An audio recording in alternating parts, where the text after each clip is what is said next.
shaking his legs out, sitting a little bit more upright. As I say that, it gets down onto the drops, but I think he's resounded into, saving a little bit of energy. He knows he's not going to make it all the way to the finish, and I think it's just fatigue is starting to hit him, hard over the last few kilometres now, and I think he realises he's not going to be able to stay away. No, he's got his hoods turned in completely to have a more aerodynamic feel if he wants to lean on the bars within the permitted rules of the UCI. A lot of riders do that nowadays, don't they? Just turn in the hoods. Yeah, I get it. I do a little bit of bike fitting locally as well, and it's one thing I do is, I ask the questions why. I've kind of straightened a couple out as well. But we were talking about it the other day that when we have the World Tour teams, they don't have these, aero bars. They don't have the levers kind of turned in. But then when you look at further down the line at some of this kind of smaller teams, and I think it's a kind of trend set thing that's the thing to do. It's the same with when the riders used to raise their bars at the front and raise their hoods. But then again, when you get out the saddle, it kind of crunched up the front. It was very difficult. And we noticed, and I think it was one of the either the Dutch race or Belgian race, when the riders were getting out the saddle and trying to kind of sprint for the King of the Mountains. It was a race actually in Munsterland out the saddle.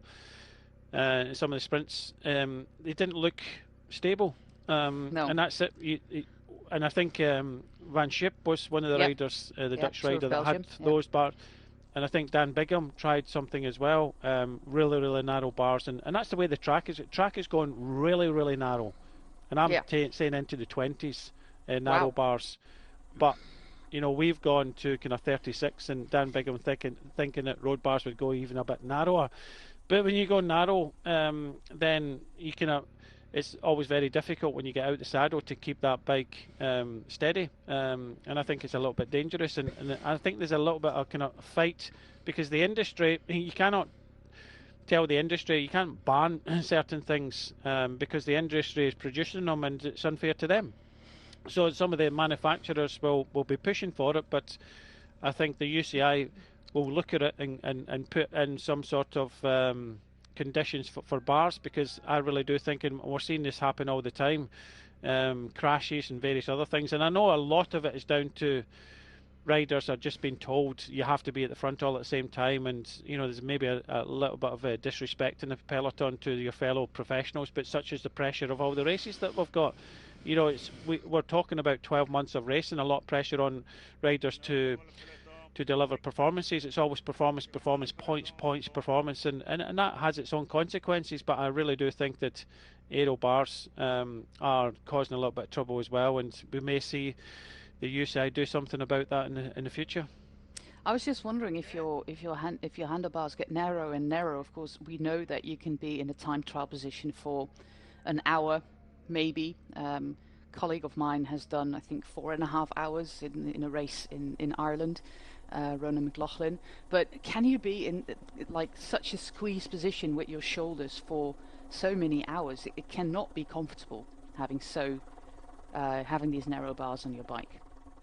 It's not comfortable at all. You look at even further than that, the long distance riders, the race, the Ram across America, and keeping in that time trial position, it's actually the muscles in the neck that give out.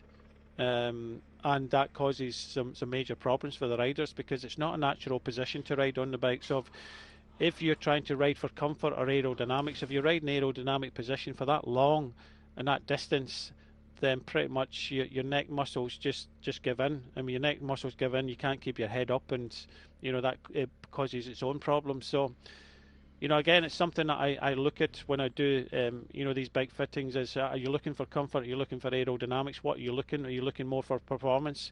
What you're riding? You're riding 2 hours. You're riding 5-6 hours, because it makes a difference in a rider's position. You cannot just put a rider in a position and expect him to do, a 1 hour criterium or a 6 hour ride. It changes, just like a time trial position changes. So if you're looking to do long endurance ride, that's a different position to if you're looking to do, time trials or, 1 hour criteriums. It totally changes. But look, we can talk about this all day. I think there are certain guidelines. Yeah, there are certain guidelines, but I really do think that there has to be a kind of minimum with a bar, because we get narrower and narrower, and you can see it on the track as well. It gets very, very narrow, and all it needs is one nudge, and you lose control of the bike. But I can understand totally about the aerodynamic factor.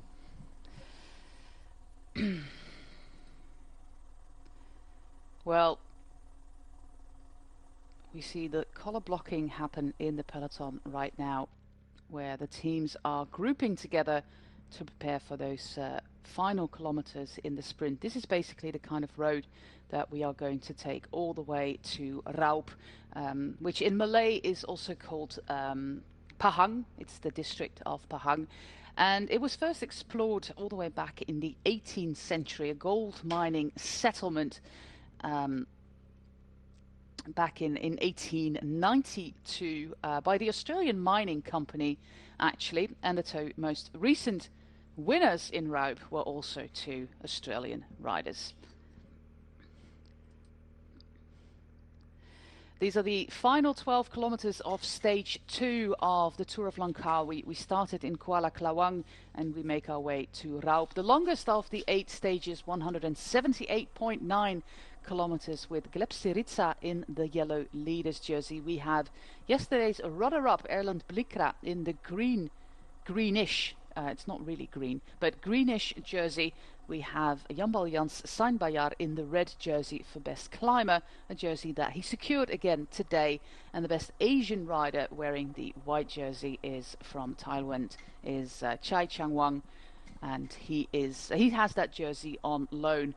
All the teams are now grouping together to try and catch the last remaining rider of our breakaway of 6. His name is Ratchanon Yaowarat. He's from Thailand, 23, and rides for the Thailand Continental team. He's only got a handful of seconds left. A really valiant effort. He's been in the lead on his own for almost 50 kilometers. He didn't really gain anything by it apart from a few points and a few seconds, but he showed himself to the people back home and to us here around the world following the Tour of Langkawi. This sprint, this race, this is absolutely tailor-made for the sprinters. We do not have climbs like we had yesterday, so we will see the big gearing anytime soon and the big sprinters make an appearance. Brian, maybe one more time you can go over some of the fast men in the peloton. Who are we looking out for from the different teams? Well, on paper, the fast men going down the teams, UAE have got Milano, who won the last stage of the Vuelta. Max Canter finished third yesterday for Movistar. Alpecin Deceuninck, I've got both Marechko and Tamino. I think this is going to be more for Marechko than anything else. Burgos BH, I've got Penalver. And, looking a bit further down, I'm looking at sprinters that kind of stand out for me. I know that we've got the Craders in this race, and they can finish well. They're good for a kind of top 10 or possibly a top 6, but looking at the win here, you have to think of Blikra, who finished second yesterday. I mentioned both of them yesterday for the Terengganu team of Salah and Regigi.